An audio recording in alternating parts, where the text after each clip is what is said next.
थोडंसं थोडं मागे राहणं या करू सुरू आपण सांगा.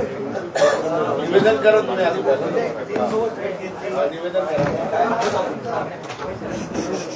एकंदर आपण पाहिलं असेल मागच्या आठवड्यात ज्या काही घटना आपल्या महाराष्ट्रात झालेल्या आहेत, मग अनेक शहरांची नावं पुढे आली. त्याच्यात नांदेड अत्यंत दुर्दैवी आहे. तिथे आम्ही आता इथून पुढे जाणार आहोत. नांदेडच्या हॉस्पिटलला देखील भेट देणार आहोत.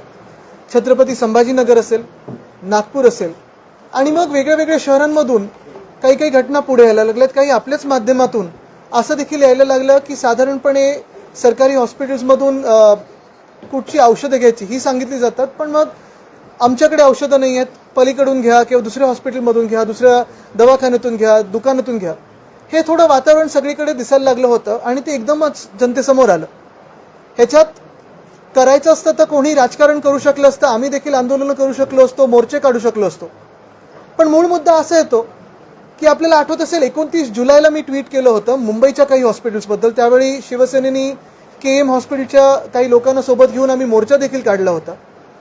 आणि हा मोर्चा कोणाच्या विरोधात नाही तर सरकारचा डोळे उघडण्यासाठी होता.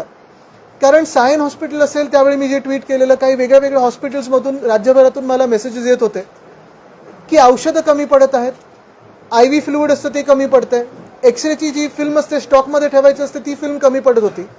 आणि एकंदर डॉक्टर्सवर प्रेशर वाढत चाललेलं, डीन्सवर प्रेशर वाढत चाललेलं की औषधं नाही आहेत, मग नक्की करायचं तरी काय.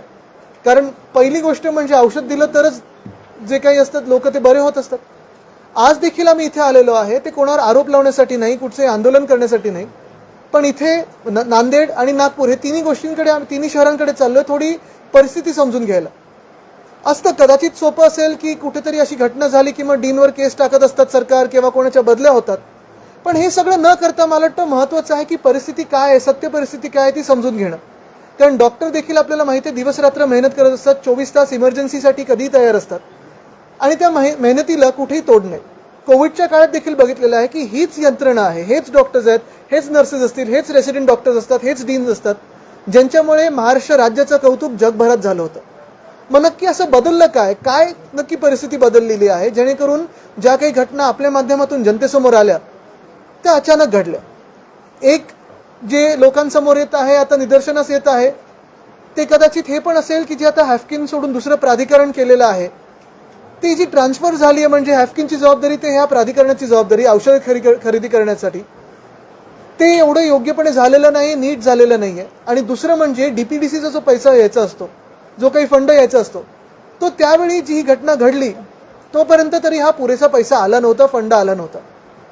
खरं तर जुलै, ऑगस्ट, सप्टेंबर म्हणजे अनेक शहरांमध्ये डेंगी, मलेरिया, फीवर क्लिनिक्स, ती सगळी तत्सम औषधं वाढवण्याची गरज असते आणि त्यावेळी देखील मागूनही अनेक डॉक्टर्सनी किंवा डीन्सनी ह्या औषधाचा पुरवठा झाला नव्हता. मला वाटतं लक्ष ह्याच्यावरच देणं गरजेचं आहे की पुढे जात असताना ही काही जी प्रक्रिया असेल त्याच्यात रिफॉर्म्स काय आले पाहिजेत, डिसेंट्रलायझेशन झालं पाहिजे का. कारण आपल्याला आठवत असेल कोविडच्या काळात उद्धवसाहेब मुख्यमंत्री असताना प्रशासकीय डिसेंट्रलायझेशन पण आपण केलेलं, म्हणजे SP आणि कलेक्टरना, म्युन्सिपल कमिशनरना त्या पॉवर्स दिलेल्या आणि डीन्सना देखील मेडिकली आपण त्या सगळ्या पॉवर्स दिल्या होत्या. पण दुसरी बाजू ही पण असते की फायनान्शियल आपण जे काही फंड देतो, पुरवठा देतो आपण ह्या डीन्सना असेल, हॉस्पिटल्सना असेल, मेडिकल कॉलेजेसना असेल, मेडिकल कॉलेज आणि गव्हर्नमेंट हॉस्पिटल मग त्यांचे औषधं खरेदी करण्याचे अधिकार असतील, इतर काही अधिकार असतील, रिक्रुटमेंटचे अधिकार असतील, कारण पदं अनेक ठिकाणी अजूनही रिक्त आहेत. ह्याच्यावर थोडं लक्ष देणं गरजेचं आहे. मला वाटतं सन्माननीय हायकोर्टाने देखील ह्याच्यात सुमोटो ही जी केस घेतलेली आहे त्याच्यातून पुढे हीच अपेक्षा असेल की रिफॉर्म्स काहीतरी ॲडमिनिस्ट्रेटिव्ह आणि फायनान्शियल हे येणं गरजेचं आहे आणि हे सगळ्याच डीन्सना, डॉक्टर्सना विश्वासात घेऊन हे सरकारने केलं पाहिजे. खरं तर राजकारण आणायचं नाहीये, पण दुर्दैव असं आहे की ह्या सगळ्या बातम्या आल्यानंतर देखील मला वाटत नाही मुख्यमंत्री कुठेही दिसलेले आहेत ना. आरोग्यमंत्र्यांनी तर सांगितलं हे आमची जबाबदारी नाही, पूर्ण मंत्रिमंडळाची. ठीक आहे, तुम्ही राजीनामा देणार नाही आम्हाला माहिती आहे, कारण तुमच्यात तेवढी हिंमत नाही, लाज उरलेली नाही, पण जबाबदारी ढकलू तरी नका, ही आमची विनंती राहील. निओनेटल डेथ्स खूप होत आहेत, लहान मुलांचं वयोमान साधारण 48 तासांच्या आसपास होण्यापूर्वी हे लक्षणीय मृत्यू संभाजीनगर आणि नांदेडमध्ये आपल्याला दिसत आहे. काय सांगाल, कुपोषणाचं प्रमाण वाढतंय का? मला वाटतं काहीतरी एक टास्क फोर्स हे सरकारने बनवला होता कुपोषणासाठी. त्याचं काय झालं पुढे मला माहित नाही. कोविडचा टास्क फोर्स जो आमच्या काळात बनला होता तो देखील त्यांनी बंद करून दुसरा केलं. त्याचं काय चाललं अजून माहित नाही. पण महत्वाची गोष्ट हीच आहे की निओनेटल डेथ्स असतील किंवा इतर डेथ्स असतील, आता काय की डेथ झाल्यानंतर कारण हे शोधणं आणि ते सरकारने दाखवणं हे हल्ली खूप सोपं झालेलं आहे. पण त्या कारणामागे काय परिस्थिती होती, हे का कारण उद्भवलं, इथपर्यंत मला तर पोहोचणं गरजेचं आहे. कारण आता ही भीती मनात लोकांच्या बसलेली आहे की ह्या हॉस्पिटल्समध्ये जायचं की नाही. आता जसं आपण ज्या हॉस्पिटलमध्ये ज्या मेडिकल कॉलेजमध्ये बसलोय इथे तर 70 वर्ष, मला वाटतं अनेक वर्ष लोकांचा विश्वास बसलेला आहे की सरकारी हॉस्पिटलमध्ये गेलं तर आपल्याला चांगली सोय मिळेल आणि परवडणाऱ्या किमतीत उपचार होतील. पण आता महत्वाची गोष्ट हीच राहिली की ज्या बातम्या येत आहेत पुढे त्या भीतीदायक आहेत. आणि मला हेच पुन्हा एकदा आश्वासित करायचं होतं, डॉक्टर्सना पण येऊन डीन्सना पण भेटून जायचं होतं या तिन्ही शहरांमध्ये, की राजकीय वर्ग म्हणून आम्ही त्यांच्या सोबत राहून त्यांच्या ज्या अडचणी असतील त्यांच्यावर बोटं न दाखवता, त्यांच्यावर केस न टाकता, मला वाटतं महत्वाची गोष्ट राहील की त्यांना विश्वासात घेऊन आपण मार्ग याच्यात पुढे काढला पाहिजे.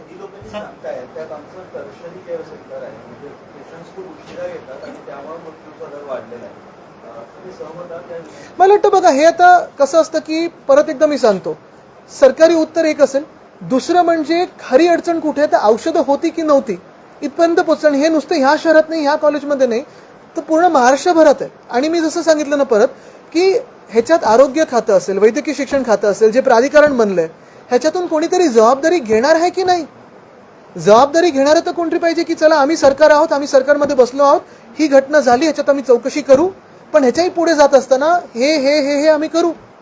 हे अजून कुठेही होताना दिसत नाहीये. परवाकडे जर तुम्ही आरोग्यमंत्र्यांचं स्टेटमेंट बघितलं, आता आरोग्य खातं, वैद्यकीय शिक्षण खातं जरी वेगळी वेगळी असली तरी आरोग्य हा शब्द हा महाराष्ट्रासाठी महत्वाचा ना. त्यावेळी आपल्याला पाहत असेल आपण, टोपे साहेब असतील सगळ्या हॉस्पिटलचं जात होते, अमोद देशमुख जी होते सगळ्या हॉस्पिटलचं जात होते, मुख्यमंत्री महोदय स्वतः सगळीकडे पाहणी करत होते, ऑनलाईन रोज बैठका चालायच्या सगळ्या डीन्स बरोबर.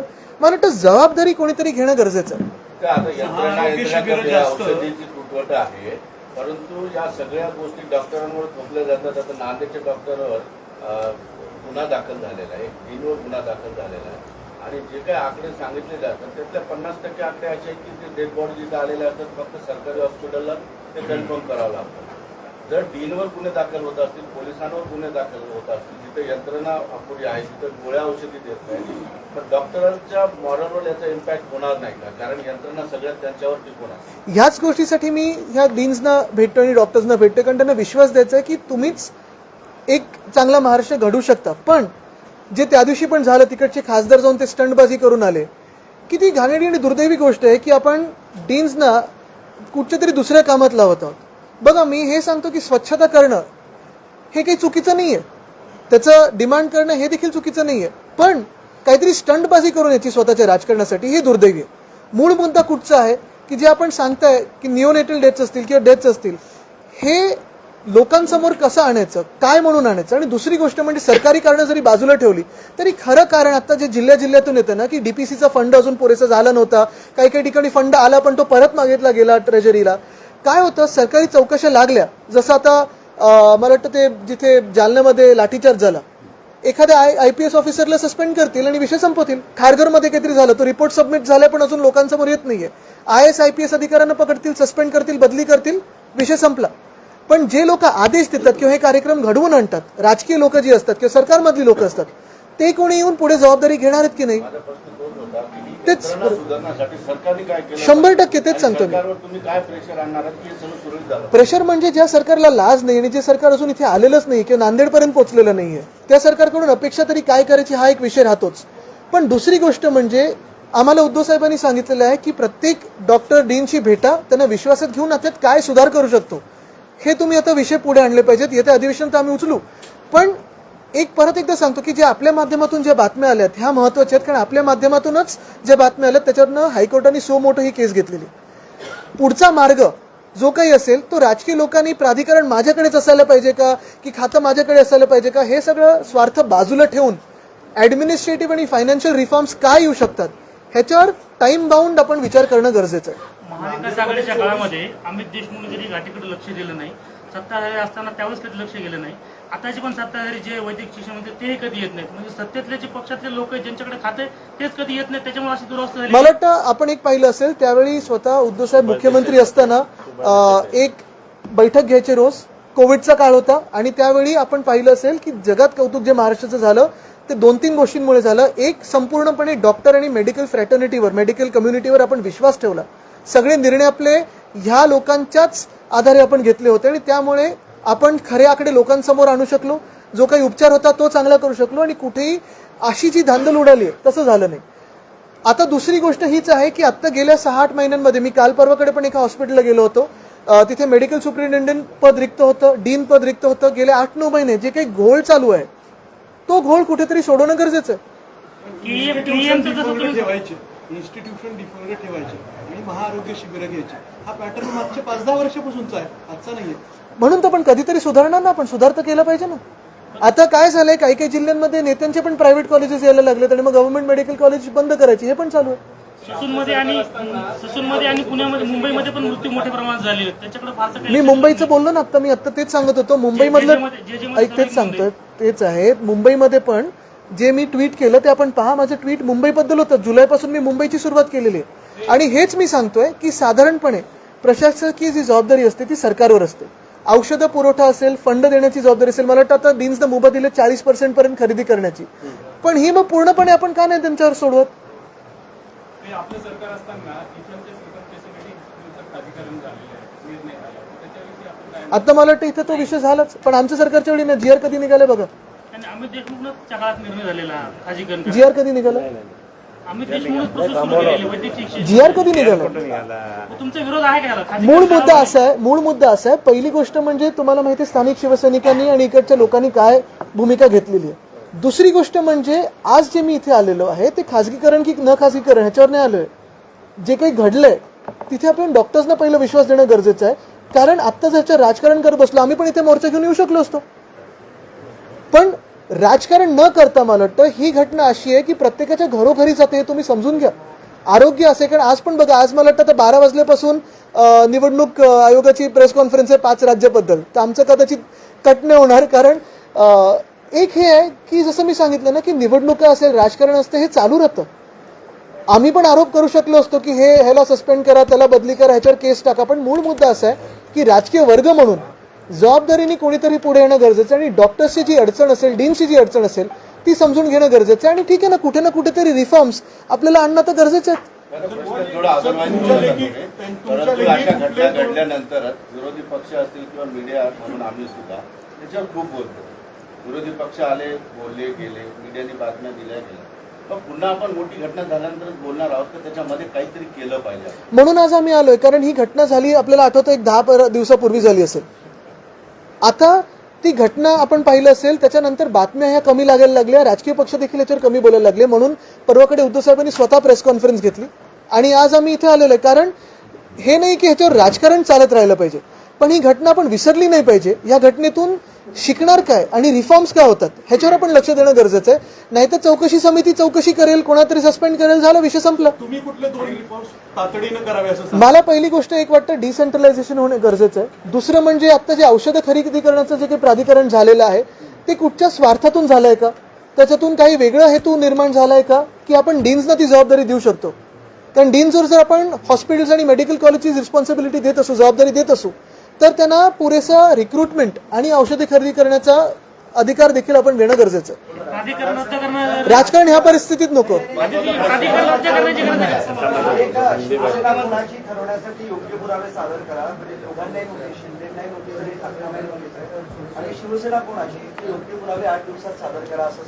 कोणी दिली नोटीस? त्यांची घानाची ट्रिप रद्द केली आता मी, तर बघू पुढे. राज ठाकरेंनी आज 5 राज्यांच्या निवडणुका लागतात.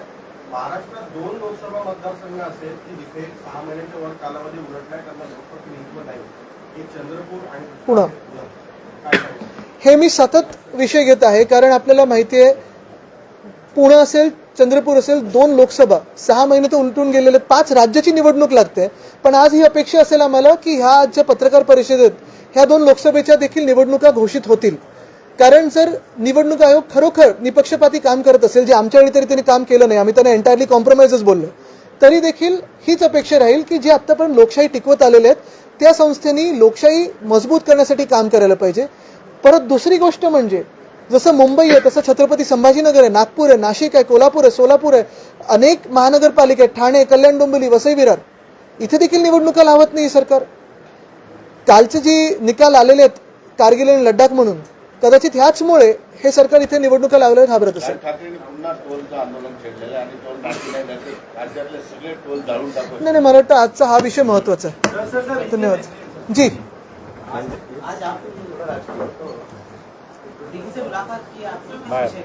आज बसा आज यहाँ छत्रपति संभाजीनगर में हम आए हैं, उसके बाद हम अभी नांदेड़ जाने वाले हैं, फिर वहां से नागपुर. पिछले हफ्ते में या 10 दिन पहले अगर आपने देखा होगा तो कई सारे डेथ्स की न्यूज मीडिया के थ्रू आई पूरे महाराष्ट्र में और देश को, जिसने हिला के रखा है. फिर न्यूनेटल डेथ्स हो और काफी सारे डेथ्स के आंकड़े जो है लगभग कहीं 40 कहीं 30 ऐसे एक ही दिन में 24 घंटों में ये डेथ्स कैसी हुई, इस पे सारी देश ने देखा होगा कि एक शॉक भी बैठा हुआ है कि ये कैसे हो सकता है. काफी सारी राजनीति होती रहती है, लेकिन जो हमारे पास हेल्थ डिपार्टमेंट है और मेडिकल एजुकेशन डिपार्टमेंट है, ये दोनों में क्या तफावत है, क्या दूरियां हैं जो हमें मिटानी जरूरी है. हम भी शायद आते तो आंदोलन कर सकते थे, इसमें राजनीति ला सकते थे, लेकिन इसमें अगर आपने देखा होगा तो सरकार कहीं नहीं दिख रही है, ना कोई जिम्मेदारी लेने की कोशिश करी है. तो हमने ये सोचा कि हम तो विपक्ष है, विपक्ष में बिठाया गया है गद्दारों ने, तो हमारा ये काम बनता है, हमारा ये फर्ज बनता है कि हम आके डीन्स से बातचीत करें, मुलाकात करें, डॉक्टर से बातचीत करें और जो सही में जो इसके पीछे कारण है वो समझे और जनता के सामने लाए. कई जगहों पे हमने ये देखा है कि जो सारे दवाइयां हैं उनका सप्लाई हुआ नहीं है. फंड्स जो डीपीसी से, डिस्ट्रिक्ट प्लानिंग कमेटी के मीटिंग से आते हैं, उसका सप्लाई, फंड्स का सप्लाई अभी तक हुआ नहीं है. तो मुझे लगता है यही तकलीफें है. अगर मंत्री महोदय को इसमें दिलचस्पी ना हो तो हम तो जनता की आवाज और जनता की बात करते रहेंगे और यहाँ इसलिए आए. सर, आपने कहा है कि मेडिसिन की कमी है. जब आपकी सरकार की उस समय भी यहाँ पर मेडिसिन की कमी थी, तो आपको लगता है कि यहाँ पर राजनीति की जाती है? मुझे लगता है सबसे पहली बात तो हमारी सरकार के टाइम पे जो कोविड की बात चली थी, आपको याद होगा कि सारे डीन्स और सारे डॉक्टर्स को हमने साथ में लेके काम किया. सारे जो एडमिनिस्ट्रेटिव डिसीजंस थे, फिर वो लॉकडाउन के हो, ओपनिंग अप के हो, उसमें भी डॉक्टर्स को साथ में लेके काम किया था, क्योंकि ये जागतिक महामारी थी, दुनिया भर में पैंडेमिक था. हम सत्य कहते रहे और सत्य के साथ में रहे. अगर आपने देखा होगा जहां भी कमतरताएं थी हमने जिम्मेदारी ली और वो उस कमतरता को कम करने की कोशिश की. वहां मेडिसिन का सप्लाई हो या एडमिनिस्ट्रेटिव रिफॉर्म्स हो लाने की कोशिश की.